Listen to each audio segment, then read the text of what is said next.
Мен өзім таныстырып кетейін. Менің есімім Бекзадина Эльвира Бақытқалиқызы. Мен өзім 2013 жылдан бері медицина саласын бітіргенмін, акушеркамын, медсестрамын, және де медиктердің, кіші медперсоналдардың, орта медперсоналдардың жан айқайын мен жақсы түсінемін. Мен сіздерге айтарым, құрметті менің коллегаларым, мен әрине бұл жазылған сіздердің халыққа үндеулеріңізді, жауаптарыңызды әлеуметтік желіге саламыз, бірақ бұл өте аз болады. Сіздер өздеріңіздің проблемаларыңызды өздеріңіз шығып, мен сияқты видео үндеу жолдап, талап етіп айтпасаңыздар, сіздердің проблемаларыңызды ешкім шешіп бермейді.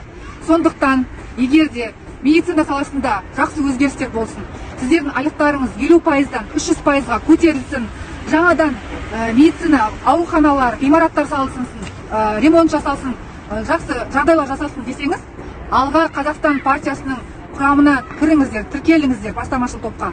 Тек қана біз бейбіт түрде бірге өзгеріске қол жеткізе аламыз. Бұл жазбаларыңыз әлеуметтік желіге кетеді. Тағы да айтып кетейін, бірақ бұл аз болады. Бізге қосылыңыздар. Тек қана Алға Қазақстан.